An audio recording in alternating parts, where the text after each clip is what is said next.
We are back. It's another week of the rubber match. It's an exciting week if you're an old-time Arkansas fan, maybe a less exciting week if you're a less-time Arkansas fan, or maybe you're just not looking forward to this weekend at all when it comes to Arkansas baseball. You should be looking forward to Arkansas softball. The number 6 team in the country is going to take on LSU. They are ranked 10th, so that's going to be a really exciting matchup. We won't have too much to preview that series this week on the rubber match. I'll talk a little bit about it at the end, but we're mainly going to stick to baseball. This week's special guest will have Phil Elson, radio play-by-play for the Arkansas Razorbacks, joining the show in just a little bit to talk about the Texas game and the Texas series as a whole. But before we get there, as always, let's do our housekeeping. We'll talk about the last couple of games, a couple of things that stand out to me, and then we'll get into that Phil Elson interview. We're going to start Arkansas. As everybody knows, if you watch the show and you're an Arkansas baseball fan, coming off a series loss against Florida. It's their third straight SEC series loss, the first time Arkansas has done that since 2016. So is it time to hit that panic button? I don't think it is just yet. I think we're close to the range. Again, you're okay if they're not playing well right now. You'd like to see it turn around this weekend. Maybe if you lose the series to Texas, have 2 close games and win 1. They've been able to take 1 in the last 3 series. I expect them to take another game at least this weekend against Texas. Question is, can you keep the 2 games that you lose relatively close? Weren't able to do that against Florida last week. You were able to do it against Georgia, not so much against Texas A&M. The Georgia game or the Florida games, recap those quickly. Game 1, 6-4. You can say that was a close loss, but again, Arkansas just unable to. Justin Thomas Jr., a late home run in that game to make it 6-4. Otherwise, it was 6-2 for most of that game. Saturday, great game. We'll talk about the pitchers in just a second. But then the Sunday game, you had a 5-1 lead after the second inning, and then the offense did nothing, and the pitching imploded. It's something that we stressed over and over again on the rubber match, where Arkansas's pitchers have to step up, and they have to be able to fill this void, and they're just not able to do that in really high-leverage games, because a Sunday game is going to be what every game is when we get to mid to end of May, when you're in Hoover for the SEC tournament, and then potentially right now, it's not looking like Arkansas might host a regional. They're still ranked 11th overall, 10th depending on what poll you check. So yes, they're still in that boundary to host a regional, but there's a chance that if this team continues to lose, because the schedule ain't pretty, and we've talked about that plenty. Courtney Mims brought that up last week, where this is a really tough schedule coming up, and if they don't win some of these games, it's going to be a problem. So let's go into some of our housekeeping stuff, and we'll start, as we always do, with our K count. Gabe Gackle, K count for this week. He is at 52 strikeouts, only 2 against Florida. Had another really good outing, and I really love, as we dive into this really quickly on pitchers, that rotation right there between Gackle, Gage Wood starting, Gabe Gackle coming in, and Aiden Jimenez being that relief pitcher. And I think that's part of the problem of why Arkansas didn't play too well on Sunday, because they used all 2 of their high leverage bullpen guys on Saturday, and Gackle and Jimenez. And, by then Sunday, you're just trying to piece together a win. They brought in Gibbler and Wiggins, who ended up getting hurt, but we got a positive review on that injury this morning. Another MRI is coming for him. So that's the latest update there. And then, Dylan Carter came back for the second time this weekend. And you had some other inexperienced guys. Christian Fouch was good to see him in. Still pitching pretty well, but all those guys on Sunday, if you look at the 6 of 7 pitchers, they all gave up at least 1 hit and 1 run. Not going to happen. Not going to work if you're going to want to win some of these series against teams like Texas, LSU, and Tennessee. So the K count for Gabe Gackle is currently at 52. Let's look at the Aloy Dinger count, because these guys continue to just absolutely mash, and it is fun watching them. Vahiva Aloy, the Golden Spikes, I guess coming out weekend was the last couple weeks, so I think he's in really good contention when it comes to that postseason award. A name to keep an eye on. Will definitely be in that finalist group. Will he make the final 3? I'm not sure.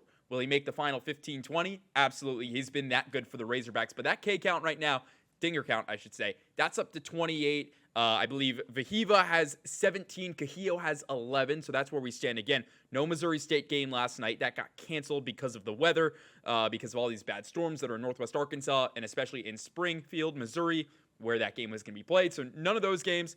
So that's where we stand on our Dinger count at 28 right now, as we head into what I think is going to be really interesting for this weekend, and that's what this lineup is going to look like. Let's bring up this lineup card, full screen. I'll bring up the field view, actually, because that's what it is, not the lineup card, but nobody cares about that. That's just me and my graphics. Anyway, here's what the lineup looks like as we head to this weekend, at least in the field view.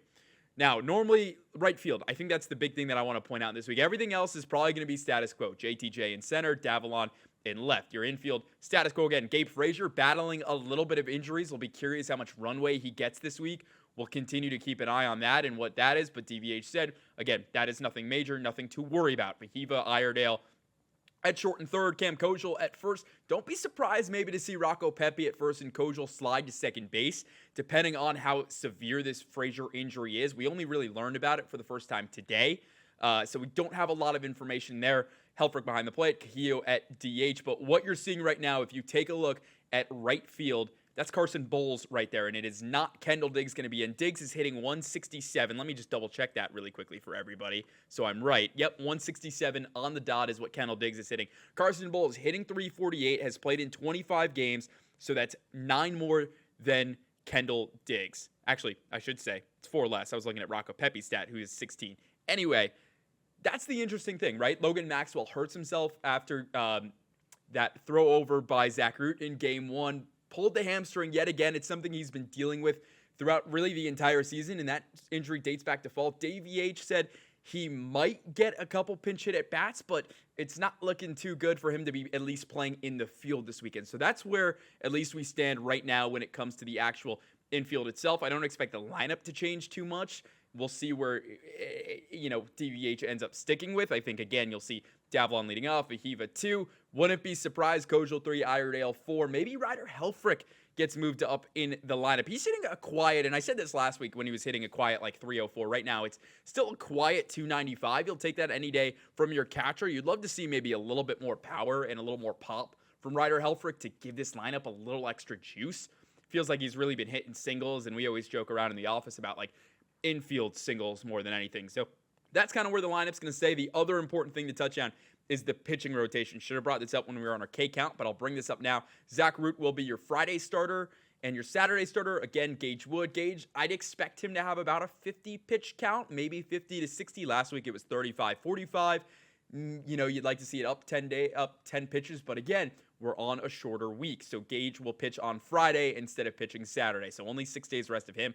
TBA is what's happening on Sunday. So no Sunday starter has been announced just yet. That is all up in the air. The question will be, is it going to be Landon Beidelshees? Might it be Gabe Gackle again? Maybe Aiden Jimenez? Will McIntyre? Who knows? But I would expect Sunday, again, to be a bullpen day. Maybe not what TVH and company wanted. Maybe not what fans want right now because of the state of the bullpen. But I think that's just where this team is, where they don't have a for-sure starter for Sunday right now, because really all of their starters cannot really go in length. Zach Root, 4.1 innings last weekend. That was about as far as any Hog pitcher got last weekend when it comes to starters. So you'd like to see a little bit more out of Root to be able to preserve that bullpen. Question's going to be, will it be Landon on Sunday, or could we see it being someone different? Only time will tell. Well, that's going to do it for this little intro and our housekeeping stuff here on the Rubber Match. When we come back in just a short moment, Phil Elson joins the show for a great interview. Stick around. You don't want to miss it. That's coming next on the Rubber Match.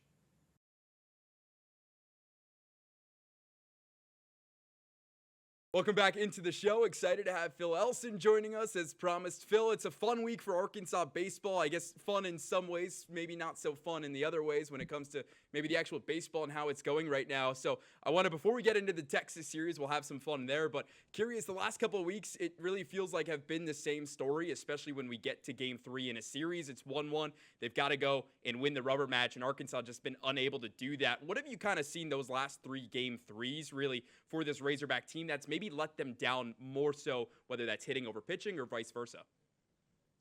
Well, I guess I've seen the compilation of, not really getting enough innings from starting pitchers in that third game. And I don't know if that was even expected in the A&M series, just because it was the second, the third game of that series was the second game of a Friday doubleheader. But then, on this past Sunday, you kind of needed more than 2 innings from Landon Beidelshees and didn't get it. And that just kind of, it just felt like for 2 weeks in a row, the bullpen just kind of gave at the end. The numbers wise, like the first 2 games, a Friday and a Saturday, they've pitched very well. But then that last game, it's just kind of the dam is broke a little bit just from not getting enough support from your starting pitching. But that also belies the idea that sometimes you got to hit your way to a win on a Sunday in the last game of a series. Those crazy SEC Sunday rubber matches have that moniker for a reason, and that's because a lot of times it comes down to who has the last big inning, but it's been the opponent the last couple of games.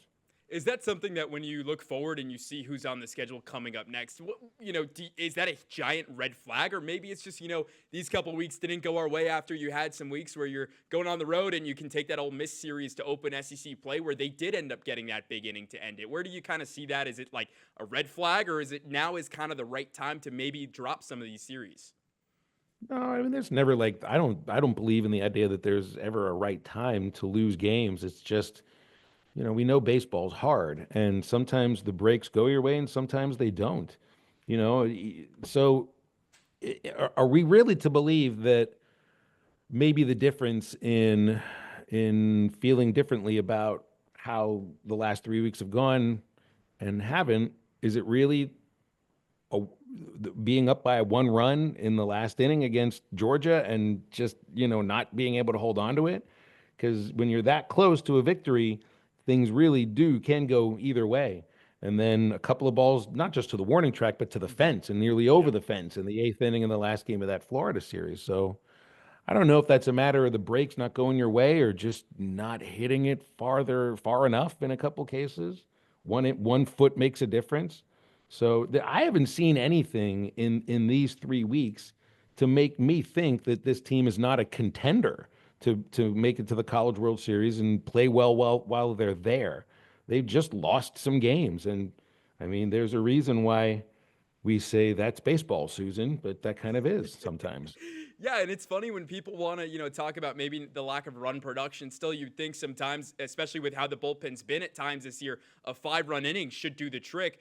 But you still have this Arkansas team that ends up as a team. I think they're still leading the SEC, hitting 320, and you have guys at the top of the order like Charles Davalon, who continues to hit, even though was a little bit more quiet this past weekend, and Vahiva Aloy, who maybe just doesn't get the respect around the country he deserves when it comes to being one of the top hitters in the SEC. For a while there, it was everybody 1 through 6 was not just contributing, but just contributing in a kind of ridiculous way. I'd say for the first, and we're just talking in SEC play, for the first 3 weeks to about a month. And then they get ranked number one.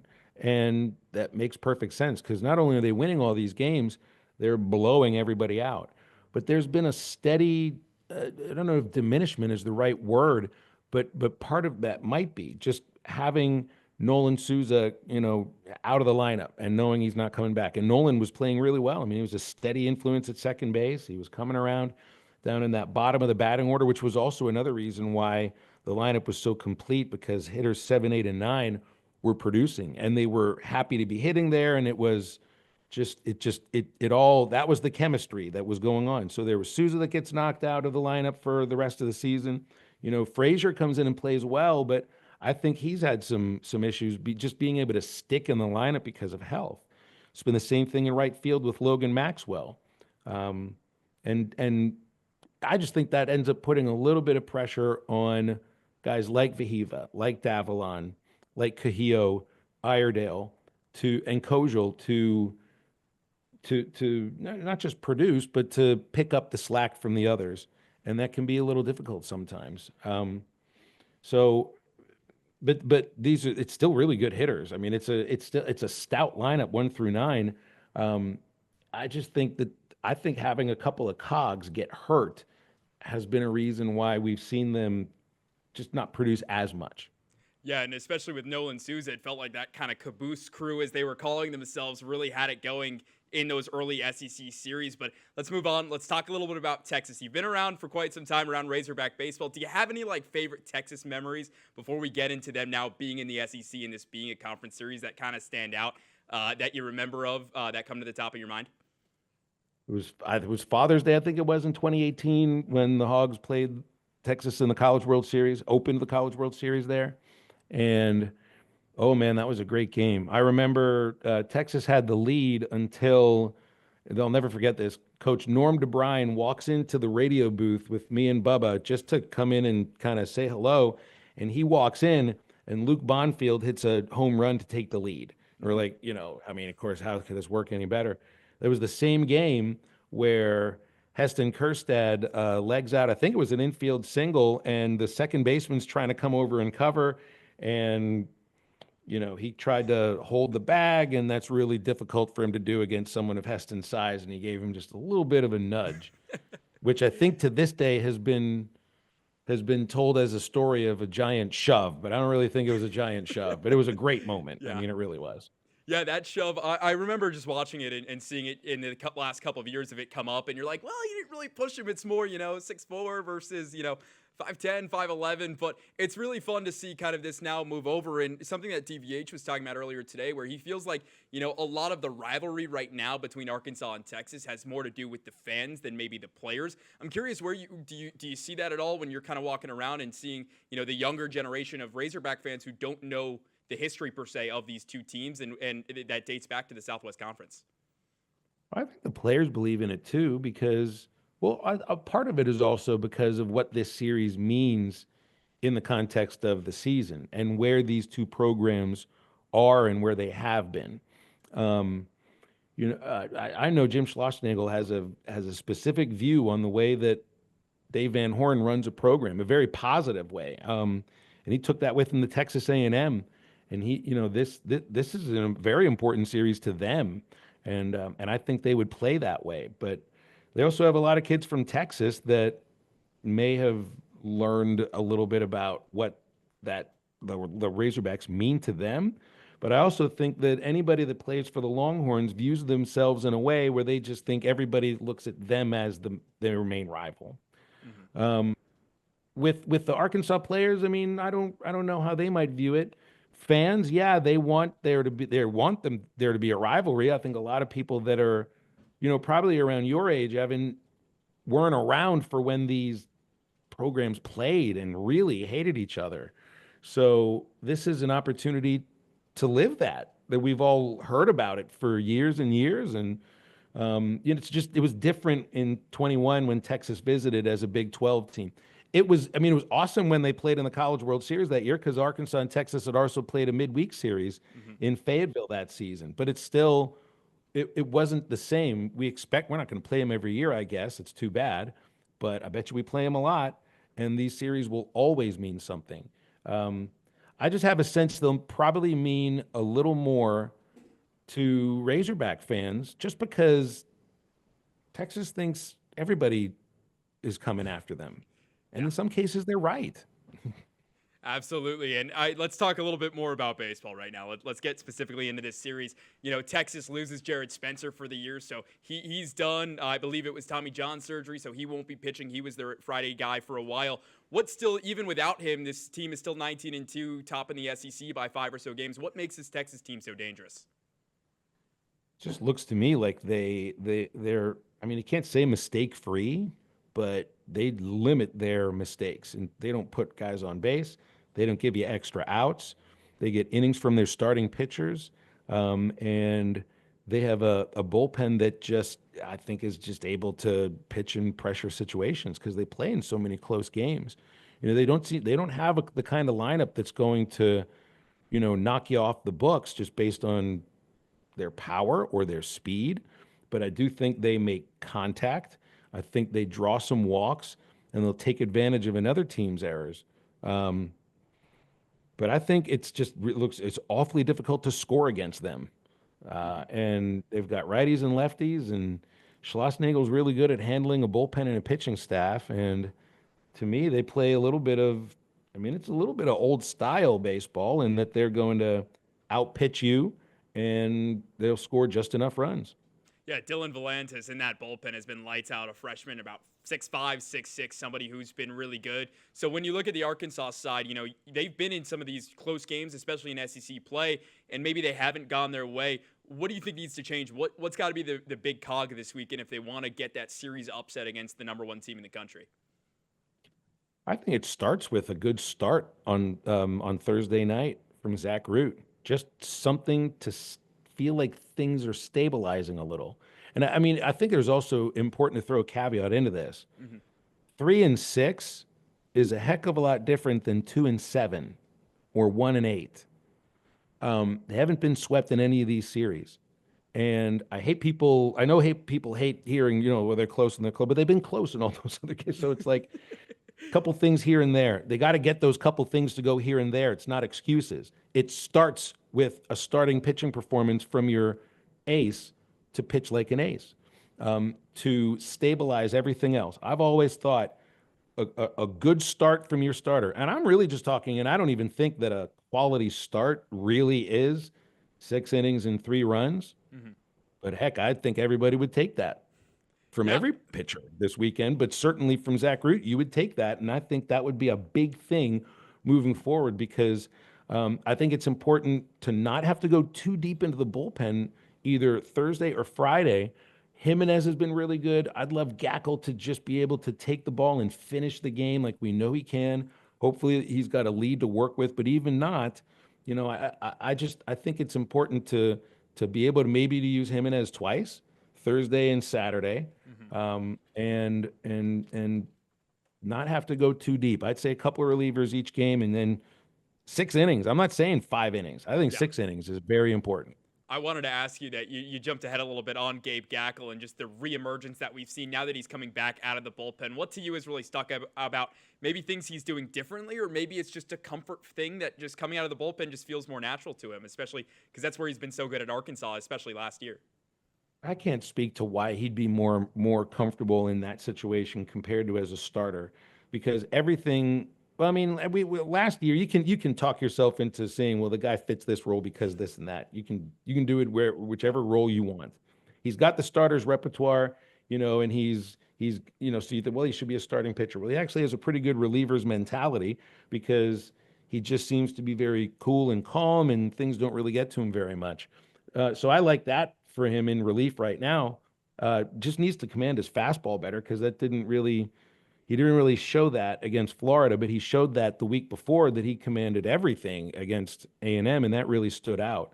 So he still has to be able to throw, I'd say 3 pitches for a strike in order to be, and he's got to be able to throw a fastball too. But emergence, I'm not sure if I'd use that word just yet because Mhm. there just were signs in the Florida game that there was some shakiness with fastball command.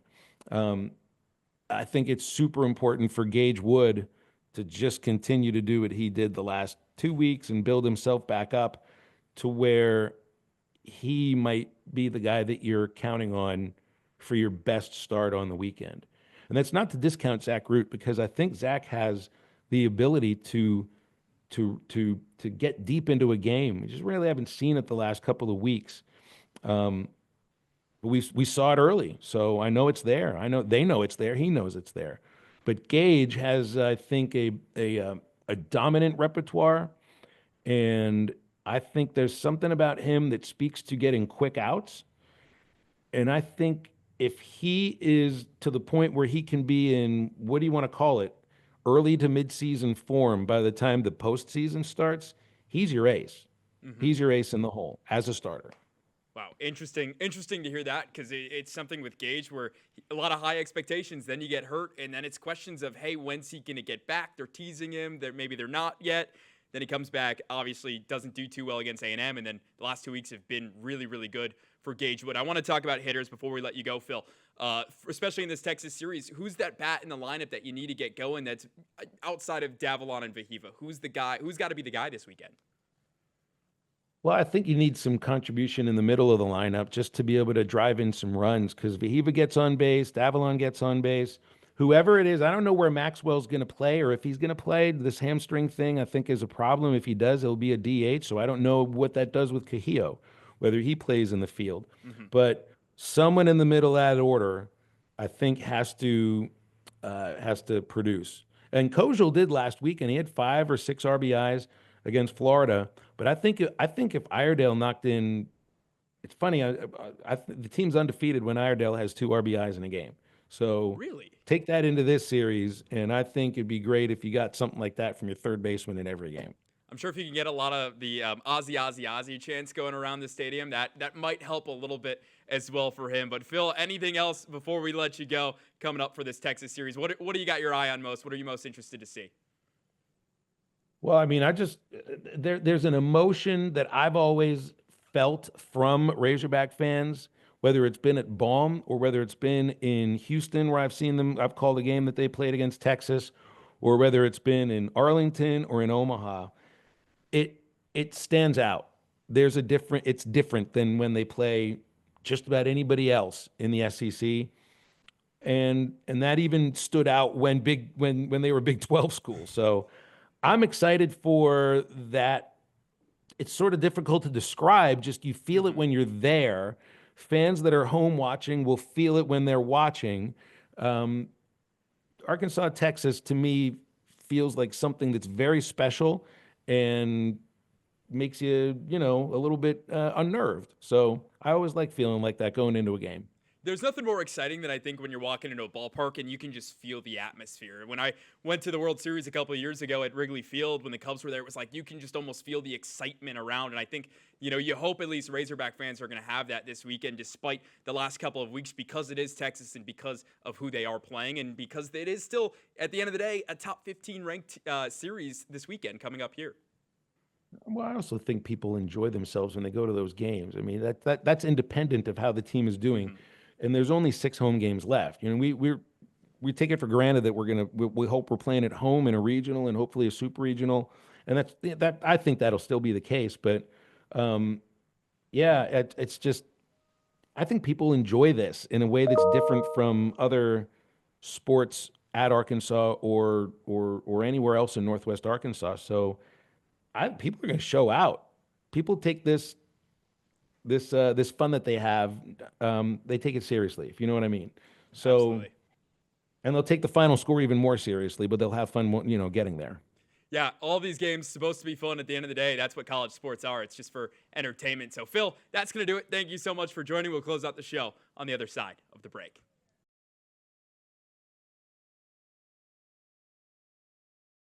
Thanks as always to Phil Elson for joining us here on the Rubber Match. Let's close shop and we'll talk a little bit about Arkansas softball, because if there's one team right now that I think you got to get out and go to any stadium around campus, it's got to be Courtney Deifel's 6th-ranked softball team. They are just fun to watch, and again, week after week, they continue to prove us wrong. It's Ethan Westerman. I'll just repeat what he basically said last weekend.